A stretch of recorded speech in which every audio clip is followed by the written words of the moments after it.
Back in Atlanta, I'm Brent Leary. I'm back in Manassas. I'm Paul Greenberg. And yeah, we're the CRM players. In case you didn't know that, we are the CRM players. And we're back. And we are CRM Playaz wherever we are. And we are always bringing the as, according to our friends at Variant. Or whoever that guy was that announced. Was it Austin that announced? Austin. We know his name was Austin. Because that entire company's name was Austin. It felt like it was. Yeah. I remember I was just, there was like 8 or 9 guys. And every time somebody started talking, I said, "You're Austin, right?" And they're like, "No." Right. And no, you were right, though. Every time. Right. Anyway, we are the CRM players. We are back from Texas. McAllen, Texas. I actually went to Brownsville, too, to check out SpaceX. But what was the city like? City? What town? There are no cities. Wow. Village dump. My phone thinks I said Siri. I said city. Oh anyway. my! No, we didn't really see a whole lot. It was all SpaceX in the airport, basically. Are they near each other? About 30-minute drive. Oh, not that near. And the funny, well, I don't know if it's funny or what, but we were driving. It was like a 1-lane highway, and every now and again we would have to go through these stops. And I'm like, why are we stopping on there's nothing going on? They were Border Patrol, and I'm like, there's absolutely nobody here. I mean, there's nothing going on in this particular space. And I'm like, why do they even need Border Patrol in this part of Texas? Because I didn't see a soul. All I saw was like land and land. That's pretty much it. Nothing like Greg Abbott. That's all I can say. Wasn't there a singer in the 80s? His name was Gregory Abbott. He had this one stupid song that everybody kind of liked. I don't remember at all. I can't remember him at the moment, but it was anybody out there who's like, old like we are. If you remember who Gregory Abbott was, could you let us know what that song was? Was it Shake You Up or Girl, I Want to Shake You that one? Down? Girl, I want to shake you up. I want to move down. That one? Nah, that ain't it. It is anyway. I'll have to look it up, but it was really annoying. Not quite as annoying as that Rick Astley, or as I like to call him, Rick Ghastly. That never gonna let you down. Oh, that was the one I was thinking of, which is horrible. I was just. I hate that song. I do too. I still do. Gregory Abbott. I'm looking him up now. Gregory Abbott. Yeah, you'll find it while you're looking it up. And it was called "Shake You Down." I was right. I did say "Shake You Down." Right. Wow. It was a platinum single in the mid '80s, though. That just means that I wasn't completely successful of burning it out of my memory bank because it was still in the back there. Very sorry for you. And I'm sorry because right now I don't see our momentous Finn. Where is Finn? I don't know. I mean, he was on the happy hour last night. I know, and given how much we pay the guy, yeah, how dare he not show up for a free gig? That's right. You know what? Maybe he's run out of languages. Maybe that's it. Maybe he's like, we can go to dialects. it's like oh, there's Rebecca. Yeah, I just Rick rolled. Sorry, I do apologize profusely. I did not mean to bring up Rick Ghastly, but it just came up. And I'm sure Patrick is probably rolling his eyes at me as well. So want to talk a little bit about what happened last week? Yeah, we probably should. Go ahead. What were your impressions? Well, I mean, first, just from the standpoint of the event itself, arguably the best analyst summit / event I've ever been to. Both for the attention paid to the analysts, and keep in mind there were 120 analysts and influencers at this thing, right? Which was amazing. And Sandy and Olivia, well, the whole team, Pooja, I mean, that entire team. Know who was missing though? I had to check what it's saying. It's like, where's Mickey? Remember, Mickey was there. Yeah, that's right. He was on paternity leave because he was having him and his well, I don't know, wife or partner are having their second child. Congratulations, Mickey. I love He's Mickey. Is a awesome. good Me guy. too. Yeah, Actually, who isn't there, that's true. right? I mean, Steve Heisler is great too, and Steve was the day-to-day man. So, I mean, the event did everything that an analyst could want in terms of give us all the areas of coverage. Most of it was very transparent. There was one presentation by the chief strategy officer, Vijay Sundaram, that was NDA only, really. But almost everything else was open Yeah. there. We got all the details on all the, I mean, it's basically that analyst summit was the equivalent of a watch list submission. That's Wow. how I viewed it. Actually, in retrospect, that they answered all the questions I could ask on the watch list, and that meant the company's culture was clear to see, the product and the product strategy and the product roadmaps, the partner strategy, the revenue, the regional perspective, and the size of the company, the marketing strategy, I mean, everything was on view. And the two other things were the surrounding environment, meaning the commitment to local, like showcasing local goods and local services and stuff like that, and the quality of things like the food and the venues and were extraordinary, and the attention paid in general to the analysts, like, meeting what, four at a time roughly at the airport with stretch limos, when we were coming into McAllen's airport, and Zoho teams being at the airport with also Zoho signage hanging from the front of the airport. I mean, it was just, the attention to it was absolutely fantastic, and it led to an event that only left an insane amount of goodwill for Zoho. What do you think? Pretty much the same thing. I Yeah, mean, just I'm trying to get over Rebecca's comment saying that Mickey had a baby, which would be really an astounding feat that's right. for Mickey to have done. I'll have to check in on that later. But no, it was a great event, and I particularly thinking about the keynotes, or I guess I'll call them the keynotes, from Shritter, from Vijay, and from Raju. We've heard them each speak numerous occasions at a number of Zoho events in particular. I would say all three of their presentations were the best I've seen them each do individually. I would absolutely agree with that. And the other thing with them, they are without a doubt the most approachable C level team in the entire industry, bar none. I mean, I still have this incredible impression. I'm walking to the McAllen Convention Center from the hotel, which was, we were at a hotel across the street. And I'm walking to the convention. It's like 8 in the morning, not even. And I get to it, and outside, talking to another analyst, is Vijay, smiling. Vijay's a slight guy. He's not a big guy. He's very slim and small, but the amount of sunshine that radiates from that dude is like light up the entire planet.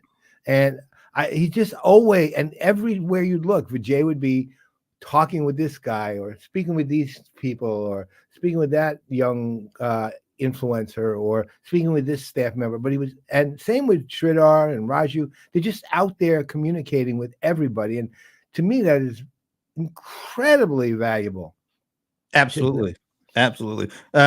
Just a couple of quick things.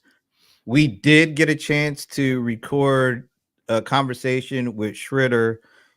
It's great.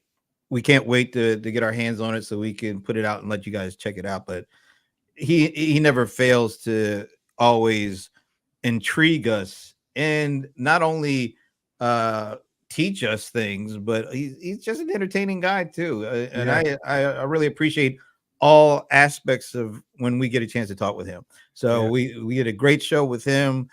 I did a great show with, as you can see, my buddies on the watching privacy side with Raju and Tejas. You know what? I've given Tejas a new name because he was he was one of the main reasons why we were actually down in McAllen, Texas, because he's the guy that's in charge of kind of building up the McAllen practice. And so since Tejas is, I call him kind of like, I don't know, the unofficial mayor of McAllen, I started calling him McTages because it's a catchy thing, and it's true. He's the guy down there in McAllen for Zoho. So And you can see his Scottish heritage just shows. yeah. So we got CRM Playaz up with Schritter. We've got Watching Privacy up with Raju and McTages. And as soon as we get them, we will put them out there because both were great. It's just always a pleasure talking with them. So all in all, great trip. I my best meal, I'll tell you this real quick. My best meal when I was down there was actually in the Dallas airport, hanging with Brian Summer, eating at Papacitos in the airport. It was great. I love Papacitos. When I was working at PwC and going back and forth between Atlanta and Houston, Houston is like the home base for the Papacitos and Papados and whatever other restaurants the family has. So every couple of days, I'd be right down there in Papacitos getting my fajitas. And I'll tell you right now, they tasted just as good then and now. I mean, it was great. Amen. Well, I would say only thing I can say is I missed that there was no Voodoo Donuts in McAllen, and there is one in Austin. Oh, okay. Well, we'll make a note of that. We'll let the people know. All right. Quick thoughts on yesterday's happy hour. It was a full hour and even then some on some really interesting conversations. Well, I mean, I thought the conversation on Windows versus the Mac was not really supposed. Well, you were just on the wrong side of that, right? No, that's the thing. Who gives a crap? I was going to say, I still haven't gone to R-rated vocabulary on our shows yet. Who gives a crap about who uses what? I don't. I know what I use. That's all I care about. I don't know how I got pulled over. So I don't know. It was like this very kind of insidious way that I went from a Mac person to from a Windows person to a Mac person, because I was Microsoft everything at one point, and then one day I looked in my room, it was nothing but Mac stuff, and as I look at it here, I'm not even gonna say how many Mac products I got, or Windows or Apple products I have in here. So it's really insidious. But you know who was really strong on that argument? The venerable Steve Gilmore. My goodness, certainly was, boy. I mean, again, and he was saying, well, it only took Apple 3 years to do this and that. And I was thinking, I wasn't thinking, I think I said it. Who cares? I mean, like, who cares how long it took them to talk? We're talking about different operating systems. I mean, I'm looking around. I have, let's see, 2 mobile products. Both are Apple. And the PC that I'm on right now is Windows. And guess what? They all work fine together too. Imagine that, right? The last thing I'll say about this is I was so happy that when I brought up Keith Tier talking about how brave Apple was for putting out the Vision Pro, I was so glad that everybody agreed with me and was like, why are they brave? They're not brave for doing it. It doesn't make any sense. Brave is literally the wrong word for the Vision Pro. I mean, look, it's interesting. It's interesting what they're doing with it. It might very well catch on. They seem to have some pretty strong advocates. I guess we had also, I don't know if we heard it there or somewhere, that there was a lot of recall going on. Not recall. People were returning the units. Or something like that. A lot of people. I don't know if that's even meaningful, but I know why. I told you why. I know. I think that's, I'll just say it real quick. There's so many people who are doing YouTube channels and doing videos, and they want to be the first to review the hottest thing, but they don't want to actually pay for it. Right. So what they do is they'll buy it, do their videos, and ship it back before they have to, before they can't get their money back. There's a lot of that going on, I think. Yeah, it makes sense. I mean, stupid, but it makes sense. But it's all the chase for being, getting views and clicks and all that, and being the first to say, I've got my hands on it, it is. Well, I mean, if you think about it, in the universe that we also live in, which is the gear, the camera universe and all that stuff, a lot of the vendors just get ahead of that and send it to them, and then people return it. Yeah. Sometimes they give it to them, depending on the price. Like it's a $200 item, the vendors tend to give it to the content guys who are reviewing it. But if it's a camera, they lend it to them and then they get it back. And they typically lend them the prototype right before the release, right? Yeah. So, Yeah. and it's smart to do that. I mean, all these guys are trying to be on top of something that's just smart for Apple, not them. It is. But, the people are going to do what they're going to do. Yeah. You know what I'm going to do? I'm gearing up for the digging in the scripts thing, right? Okay. I got the teleprompter. I started playing around. Hey, that is, if you are ever in need of a really good teleprompter, Elgato Prompter, that is the one to get. It's not just me. You go and look at the reviews for this sucker. It is really, it's such a cool little device. I highly recommend this guy, Tom Buck. He's reviewed it when it first started using it, and then he's reviewed it after using it for a while. Still super positive. Part of what he uses now. Figured out the quirks. He's done it all. I mean, it's really good reviews. Tom Buck. You just have to get past his horrible puns. No, that's okay. I like a good pun. Anyway, so digging in a couple of scripts that came out this customers. Week. That's not the one I was digging into. Let's do this. All right. So I don't know if you saw this, but HubSpot and Pega came out with their earnings reports over the last couple of days. They really both crushed it. Matter of fact, I think I told you, if you look at what Pega's stock is doing today, last time I saw it was up 32%. Wow. From the close of yesterday, because they announced they killed their earnings. HubSpot did the same, and I think they were up like not that much, not as much, but like 10-15% or something like that. That's still amazing. Still amazing. So I went digging into some of the transcripts and the presentations. And so, first of all, I got to commend HubSpot. Their slide presentations look, you would figure they would look great. They really look great. And so, a couple of slides here. Remember at the end of last year, I did a conversation with Dharmesh Shah, who's Chief Technology Officer and co-founder. We've known him forever. One of the things he emphasized over and over again during that conversation was how they remain committed to the SMB space. And we always talk about all these companies, they try to break their neck heading upstream and, trying to compete for those big deals. And it's the competition is ridiculous up there. And HubSpot and companies like Zoho and HubSpot and a few others have said, we're very fine staying right in the SMB market. So right off the bat, they talk about their focus is continually on the SMB market. And then they talk about how underserved the market is. And here's the big takeaway from that. So their TAM, which is SMB focused, look how big it is. Holy God. And he even talked about, look, our penetration rate is still in the single digits, but look at that total addressable market for the SMB category, 77 billion by 2028. So there is just tons and tons of room. And the last thing, I'm tying things together. So I'm gonna actually do this. So in the transcript, and this is even the transcript again, PDF. No, but this was a picture. It wasn't even a slide. I don't know why that got messed up, but look at the total number of net new customers just from last quarter.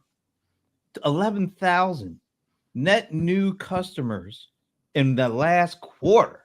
I mean, they're killing it, and I think their quarterly revenue was 500 and some odd mil. So they're on a tear to go up to 2 billion, hit that $2 billion mark. So they are really killing it. I'm glad for them here. HubSpot, Chief Customer. Sure, he had. Yeah, Michael. You're probably right. Yeah, 100%. That would make sense. Adobe and HubSpot. Yeah, you would think really good looking slides. Yeah. All right. So that's part one of my digging into scripts. Here's the second one. So I dug in a little bit to Pega. Once again, they announced like killer numbers. That's why they're up 32%. Look at this slide here. Look at what they were doing in Q4 2017 and look where they are now. That's like a 9x growth in 6 years? Yeah. I mean, that is crazy growth. That's, who's the same thing, even higher, bigger level. Right now. Service now. Right now. 1 billion, less than $1 billion then, to 9 billion now, almost 10. And look at what they say their total addressable market opportunity is. Damn. So all this to say, the CRM space, it's just growing and growing and growing. And there is room for everybody if they come with the right product, the right platform, the right strategy. There's no reason why you can't make some money in this market. No, I mean, look, the irony of all of this is, you still hear, even to this day, look, CRM may be boring, but it's not dead, right? It's not even close to dead. If you looked at the HubSpot numbers, I went and looked at the footnote while you were doing it. They're saying it's for the Sales Hub, Marketing Hub, and Service Hub, meaning CRM, right? So, right. So basically, both of them are talking about CRM markets with also, in the case of, I think, of Pega, even more than HubSpot, value adds kind of thing. So extending it to engagement, doing some things like that, as opposed to just a unique, separate market other than CRM. And the market opportunity is huge. And a lot of it, to your earlier point, is in the mid-market. I mean, the mid-market is wide open still. It's tricky because the bottom of the mid-market and top of the mid-market are not that similar, but it's available. And, I think people want to go to the enterprise because they think it's where you're supposed to go. And I think their investors also push them. Yeah, well, it's a waste. Look, ultimately, I mean, I don't want to say the fight there is over. It's not, because ServiceNow is proof it's not. It wasn't, and it is. They started enterprise. There's a lot of companies that have scalable, meaning they could scale perfectly well to the enterprise, technically. Right. But the company doesn't know how to deal with the enterprise, and that's a whole other thing. It's cultural, it's sales, it's marketing, it's service, it's all the things. It's how the back offices function. It's if they're a product company, it's the manufacturing process. I mean, everything is different when you get there, and it's also regulatorily different. And so, don't, just because you want to doesn't mean you should. Okay, so kudos to HubSpot. Pega serves some enterprise and a lot of the upper end of the mid-market. I'm sure Alan would say they serve all the enterprise and everything down to small business, but they serve upper mid-market into the enterprise. That's kind of their sweetest spot. And again, they have some downstream and not a whole lot upstream beyond that, but their markets, look, folks, plenty of room. And guess what? There's plenty of room for. I don't know. And now it's time for Stump the Godfather with the venerable Paul Greenberg. Oh, I'm getting my laryngitis Dynamics 365 Copilot.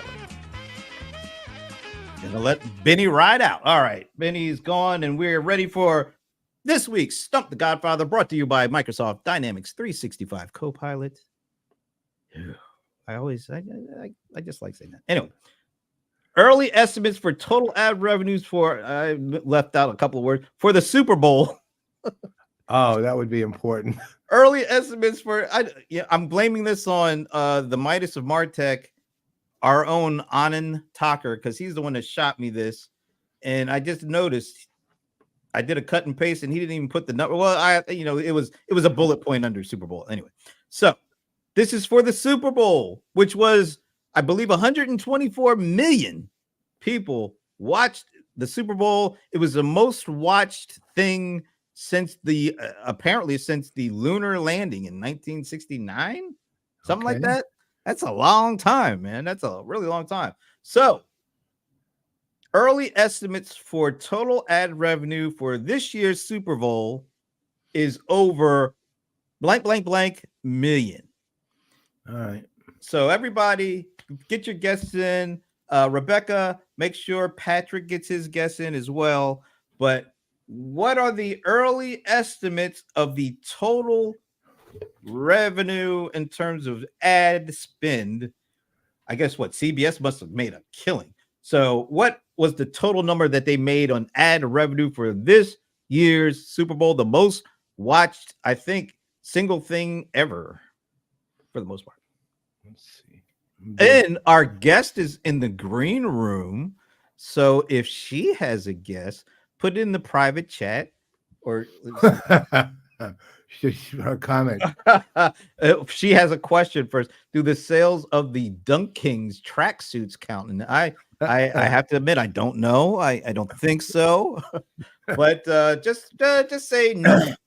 And if you do have a guess, put it in the private chat. We'll let everybody know what your guess is. And anybody who wants to get a guess in, Michael Klein, Rebecca, Patrick, Sven, put a guess in. Let's see how good you are, how close you get. And don't be looking on the internet or asking ChatGPT. So, anyway. Can we ask Microsoft Copilot? They are a sponsor. Wait a minute, how up to date is this stuff? They're not pulling from like No, Copilot is up to date. Okay. Yeah, yeah. Right. It's I think they based it on ChatGPT 4 point something or another. So they're up to date. All right. Well, we're not getting any takers on this one unless people are like trying to play like they're thinking when they're really typing and asking. Yeah, I've got a guess, but I don't know how accurate it is. I'm guessing based on 3-hour game. Oh, wait a minute. That counts pregame too. Shoot. Hold on a minute. Yeah, that was like a 4-hour pregame or something like that. Yeah. All right, Michael Klein is coming in at 700 million. Okay, so let me do some math here. 20 minutes, 7 hours, 140 minutes, 7. Oh, look at Sven coming in at 394. I mean, very specific there, Sven. It's 394. Okay, so we got 394. We got 700. I don't see any guesses from the green room yet. I don't know. I got a number. Did you get the abacus out or something, or is that what's going on here? I got one. Oh, okay. Are you going to wait? Yeah, I'm waiting for close out the externals. All right, we got one more in here. Yeah, I mean, Michael's. I was operating more on minutes, but I think Michael's close. Okay, we'll see. We'll see. I think he's close. All right, we're going once on the answers. Get your answers in or your guesses in. Going twice.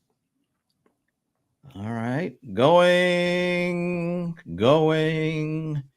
gone. All right, so what's your guess? 625.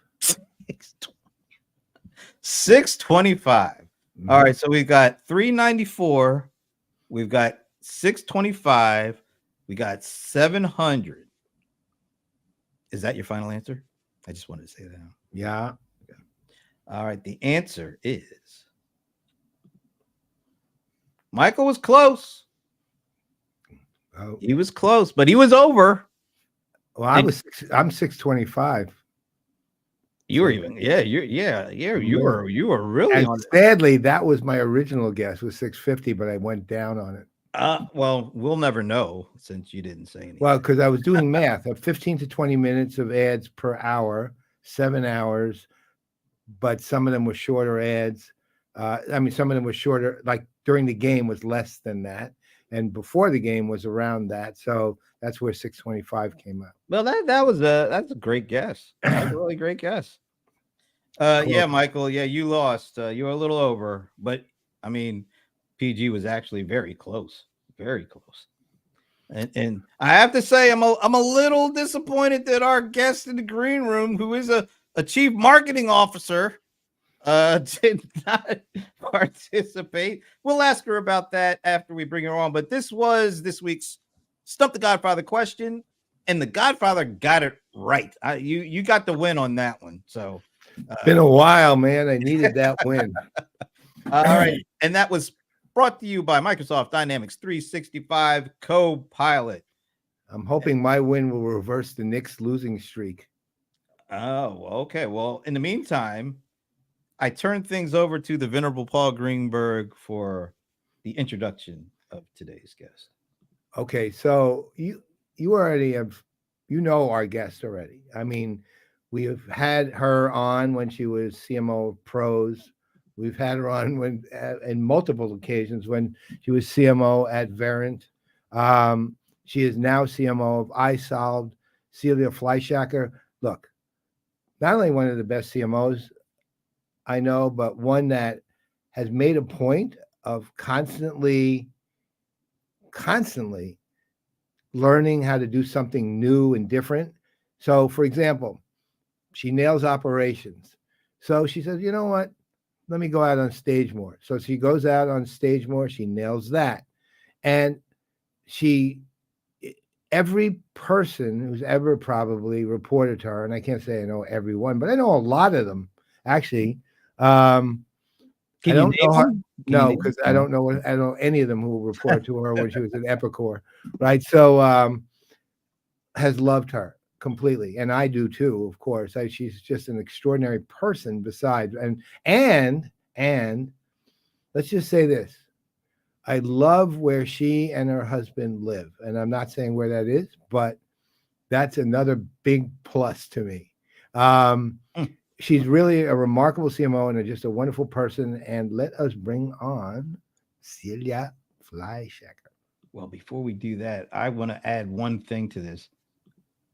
Oh, of course. Look at that. Is the best I know. picture I've been. I mean, I've been doing these things for years now. That is probably the best picture that I ever had to work with for a promo for the CRM Playaz. So I mean, that is like you could literally say glam shot on that one, man. It really is. It really is. It's fantastic. So, with that in mind, now we can bring her on. There she is. I feel like it's such a letdown after the headshot. The live action is not gonna. Oh, come on.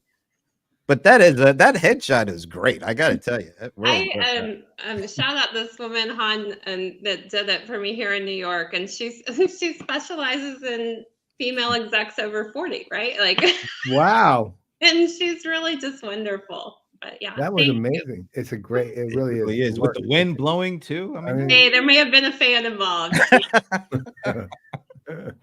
Well, thank you for joining us for the first time in this new role that you're in. Yeah, thanks for having me. I was so excited to get the request, and it's good to be here. I miss speaking with you all. So, how do you like it first? Yeah, I mean, I love it, and it's a few different reasons. And one, I've loved every team. You talked about my teams and how they feel about me. I feel the same way about them. I've had amazing teams in every organization. isolved is no different. It's fun. It's a little bit of being back with the band with James here and Mark Duffel, which has been great. And it's such a cool space, right? Like, I just love HCM. I've never worked in it. You always are talking about learning something new for me. HCM is new, but I feel like I've been around it my whole life. And I also feel very fortunate to, I've worked with amazing HR leaders, Nikki and Jane at Verint, and then here we've got Amy Mosher, and it's been so cool. Jig Grooms at Epicor, it's been awesome. So I've been having a lot of fun drinking from the fire hose, but it's been great. I've been here since October. Well, I mean, you got some. It's funny how it just converted. You got Amber Dressler's there. You got Jeff Webb. You got James Norwood. I mean, it's like that. I mean, I know all of you from completely different places, basically. Right. It's fun, right? Like, it's always cool. Like, you, I always you go somewhere and people are always like, are you going to steal people from your past, whatever? And I think just B2B is small and there's a lot of convergence and you end up crossing paths again with great people. And Amberly, I've never had the opportunity to work with. It's been so much fun. By the way, she's the one saying what a trio. Oh, that is Amberly. That is her. I had to go and check. Okay, That's funny. Yeah, she's awesome. she is. I mean, she's one of the best at her craft. She really is. So what attracted you? Because this is a new industry, right? A new area for you. What attracted you to try this one? I think, the last few years we've seen like the importance of employee experience and working with people, the importance of, passion for me, DE&I, like all of these things converging and becoming more and more important to organizations. And so when I spoke with James about the opportunity, and I was like, oh my God, I get to work with people I love, which is always a bonus. And then get to work in a new space that has, in my mind, such an impact, especially with isolved, right? We have nearly 170,000 companies that use our services and solutions, and it's about 7 million employees across the US. So it's a significant chunk of SMB. And to know that you could be improving their experience at work I was really excited. Well, my brother's one of your customers. I love that. I hope he's really happy. Well, he seems to be. I mean, I asked him about it actually because I got I think he was hiring somebody or something, and he posted a note on LinkedIn, and there was an isolved suffix there, and I thought, huh. So I texted him and said, "You're an isolved customer?" He said, "How do you know that?" And I told him. I said, "What do you think?" He said, "We're pretty happy with it right now." Right. So, and my brother does not suffer software company as, easily. I can see that. No, well, if he's ever not happy, definitely have him call and we'll take care of him. Okay. You got a deal. So, I mean, to be honest, I hate the term HCM. I literally can't stand it because human capital management, I just don't think of human beings that way. Yeah, cold is the right word. And so I'll call it HR if you don't mind. So tell us about the actual technology a little bit, because you actually brought up employee engagement, and I think that would be important for people to hear how that all works from a technology standpoint, because I'm a little familiar with the area, but not that much. Yeah. So, if you think about everything that HR groups have typically done, and in that life cycle, the employee, it's a full platform. I sell People Cloud in the cloud that helps you from the time you're recruiting and onboarding all the way through that life cycle. And they did a lot. They've been on the experience bandwagon for years, right? So it's not something that just came about in the last couple of months. They've really focused in on not just transactionally taking care of that employee, but what does that UI look like? It's very consumerish, very easy to use, because when I started using it when I was onboarding and getting recruited, and interacting with it is very simple. So it's a really great tool because you want adoption really high of these solutions.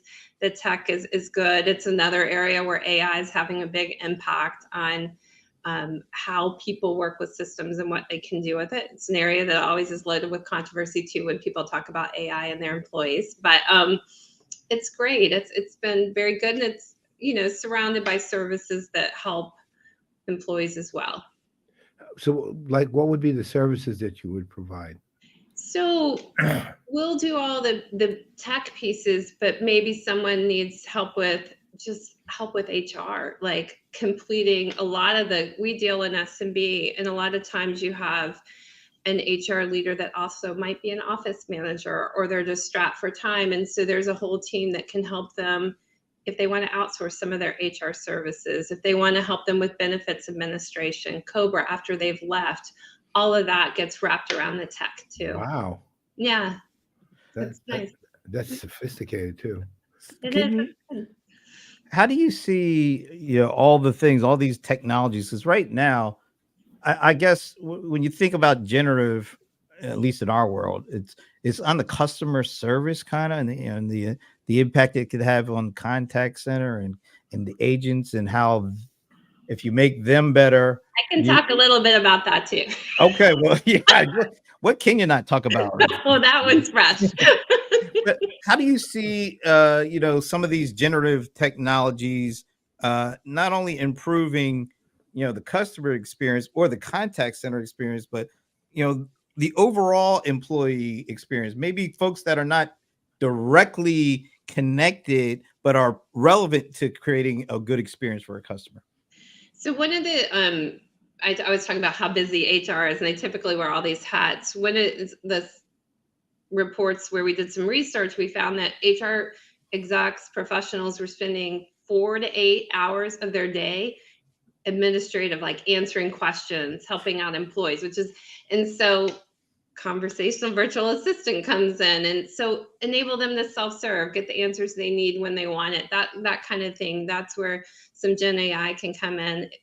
Thankfully, we're in an environment now where a lot of people are hiring, so writing those job descriptions, getting that done. There's a lot of ways that especially generative AI can help people be more productive and aid in productivity, and also aid in the experience, because it's typically, if you go to HR, it's a pressing question, right? Like, it's usually time sensitive, and to be able to self-serve or have that answer even faster makes all the difference to an employee. How do you approach the one facet in particular, which was the recruiting part? Because I aside from the fact I can't stand Indeed commercials, right? I mean, I cannot. They're obnoxious. They seem to have some traction in the small business world, at least in terms of just on the recruitment piece. You provide a lot more, among those things being recruitment. So one, how do you do that in terms of how do you provide recruitment tied to the other things? And secondly, how do you position that? Because Indeed will compete on a micro level with part of what you do, I imagine.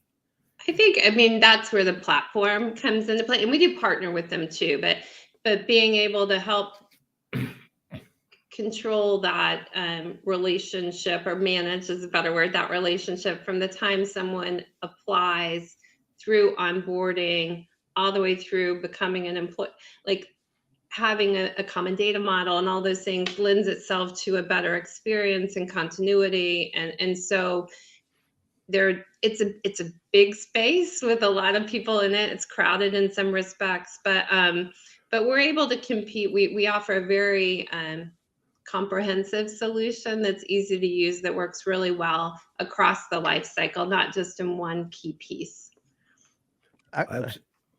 Go. You got to follow. Yeah, well, yeah, kind of. So, and that brings to mind the other aspect, which is, let's say HCM, HR is much more regulated than, say, CRM is, right?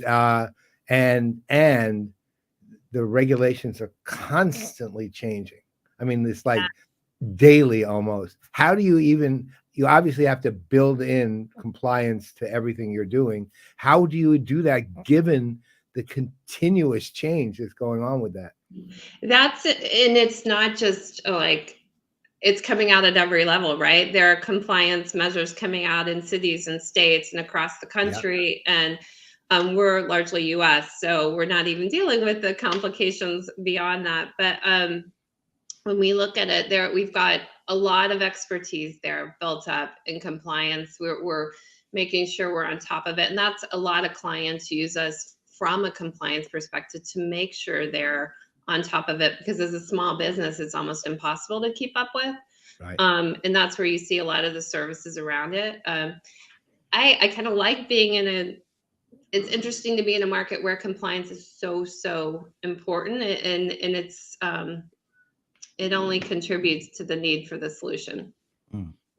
So this is I don't know if this is in your wheelhouse or not.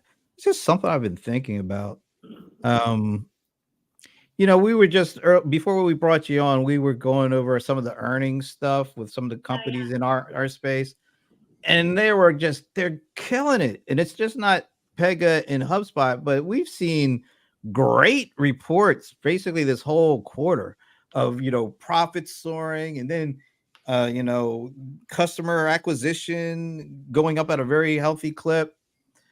But then you juxtapose that with people getting laid off, like they call it the pruning, and part of it is some of these companies are saying like they're restructuring and repositioning to take advantage of this huge Gen AI opportunity they're seeing.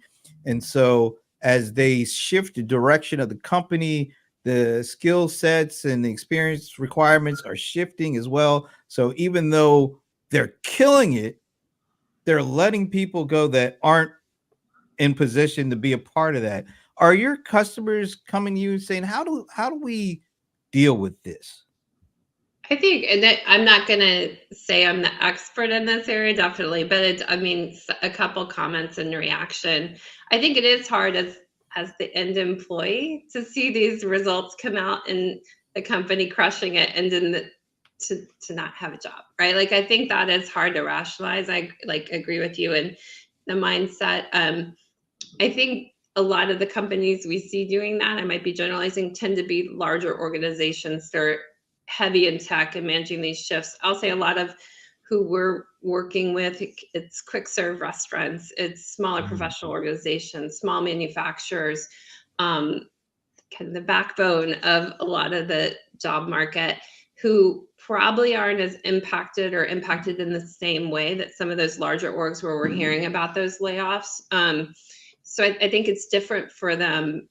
But I also think at the same time, it's the questions, the uncertainty, the retraining needs are still there, even in those small organizations. And I think what we come across a lot in conversations is there's still a mystique or questioning around some of the tech like AI and what it means for an organization longer term.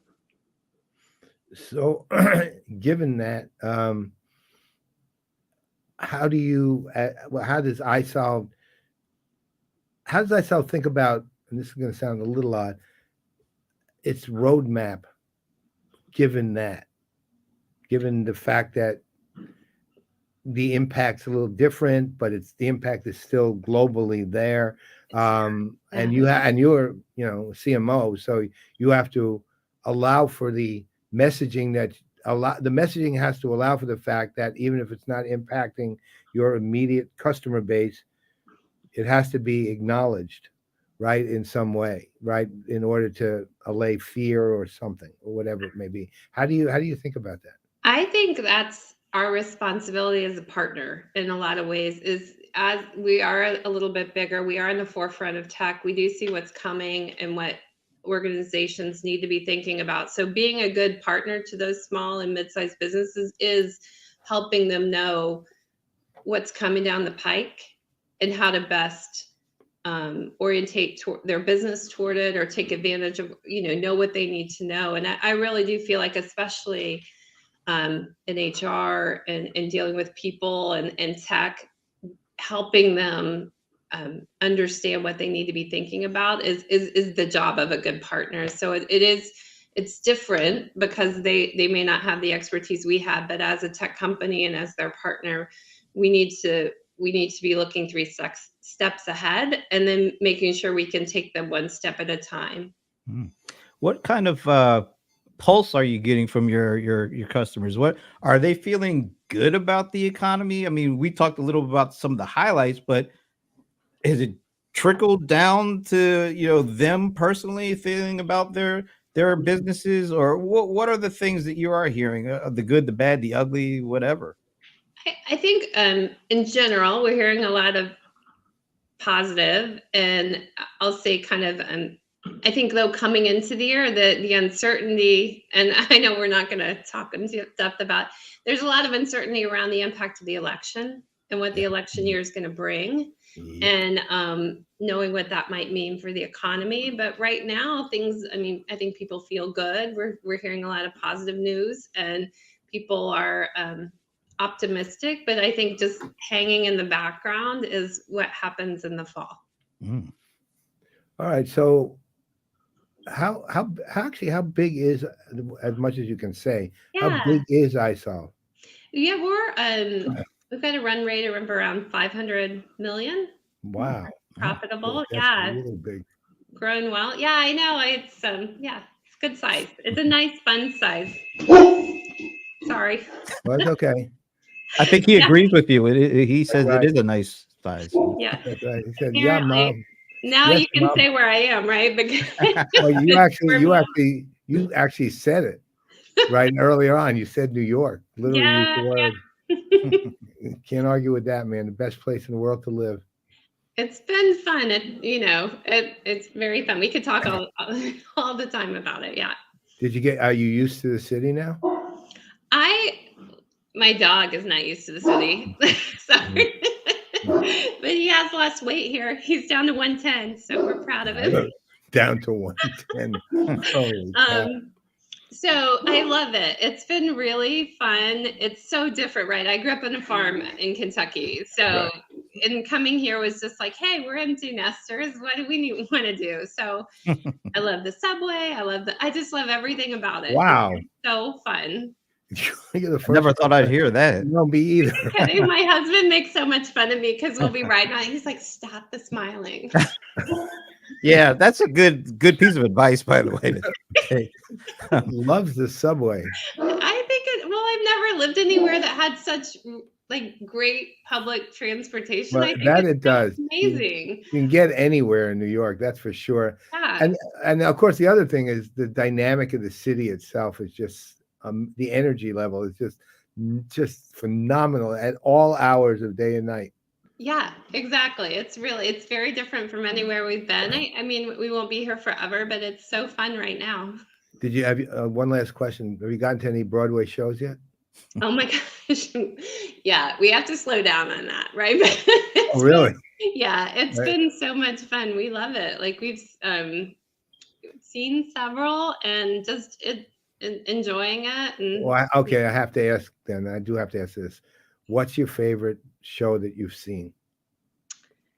oh, they're so different. We saw Some Like It Hot, which was super fun. Like it was really, really great. We saw Appropriate with Sarah Paulson, which was amazing. Like They've just extended Appropriate too. Yeah, it was great. Sounds like it's appropriate to do that. Have you seen 6?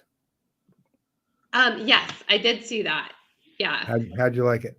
I liked it okay. It wasn't my favorite, but it was very fun. Like it was, I felt like I was at a concert kind of thing. Yeah, that's kind of what it was. Yeah. Michael Klein is saying you need to follow Subway. I know. I just saw that. I will do that. I'm worried that will make me not like it. I don't know. I don't want to destroy it. Like it's good for me right now. Okay, I you know what? I still have another New York question. Right, I hate to do this, but your favorite restaurant so far? Oh my gosh, that's hard. We did make it to Daniel. Yeah, just before the holidays. That was our big treat for the holidays, and it was freaking amazing. Yeah, you did. You know what? There's this Mexican place like a couple blocks down, and it's just we love it. It's in the neighborhood. We can walk right down the street and grab a margarita. And it's just great. Like we try to try something different all the time. It's been fun. The good news is you'll be busy forever. Right. There's no shortage. No. All right, I'll leave New York questions alone. Otherwise, we could literally finish the show with it. Yeah. Well, I hate to break out of the New York frame of mind or state. So do I. So your previous employer was Verint, and at the end of last year, I attended their analyst event and had a chance to talk. They were talking about something they call their flex timers, the time flex bot, but it was all around the idea kind of the Uberization of the contact center, where they allow these technologies to be used and let the agents kind of do what Uber drivers do. Like they are able to kind of bid on, I want to work this hour, I work this project. And one of the things it kind of does is it allows them to work more the way their life is, but Right. it also still allows for contact centers to make sure that they're covered and get the ability for their customers to call in and get stuff done. Yeah. I was like, man, that's such a cool idea. Using, because it works pretty well with Uber. I mean, I don't think I've ever gotten an Uber rider twice. And I don't really look for getting the same person. I just use the app and somebody shows up and takes me somewhere and I'm good Right. and they're good. Do you see that as something that might trickle into some of the things that you're working on or your customers are working on maybe? And shout out to the bots who I saw the Valentine's Day stuff on the bots and it made me laugh so hard. I got to tell you, you're the first one who ever said shout out to the bots on this show. So I just Dave Singer should be given a hard time given that. But yeah, I don't know. And the reason I say that is I think we would support that from an employer to employee perspective. Like we would support that, but I don't know that you'd ever Uberize HR. Like I just think what we talked about earlier with compliance and what those people are dealing with. I don't know if you could take it to the degree you have the flexibility to in a contact center. I think it'd be different, but I think we could support it from an employment perspective. So basically give the employees the options, right? Right. Exactly. Right. Which I think more and more like the flexibility side is coming out. People want, different things. How do you deal with that within the technology though? I mean, not the bot side of it really, more the constant, okay, well, employees now are looking to want this, keep them happy. They want this to keep them happy. They want this to keep them happy. How is your platform? I'm presuming your platform is flexible enough to incorporate all of those kind of shifts and changes and so on, aside from compliance issues. I mean, just okay, HR now has to track this and this and this. They have to provide this and this and this. Now that the employees want this and this and this. And 6 months later, an opportunity. No, I mean, I think it's that HR has gone from payroll to benefits to now we've got like giving and volunteering and share and perform. Like it keeps growing because there's more to do to serve the employee, which is a good thing in our mind. Yeah, well, you're in. I remember when customer engagement was huge, and then employee engagement started showing up, and then people made all the stupid links between them, like happy employee equals happy customer, which is literally not true. You and Esteban hate that. No, because it's somebody being super lazy, right? That's all. I said no. What my explanation was always, happy employee plus bad technology equals miserable customer, right? Who might not yell at the employee because the employee is happy, but will still leave the company forever. I jokingly said to Brent last night, if you guys want to talk about EX and CX together, happy to do that. I thought it might come up.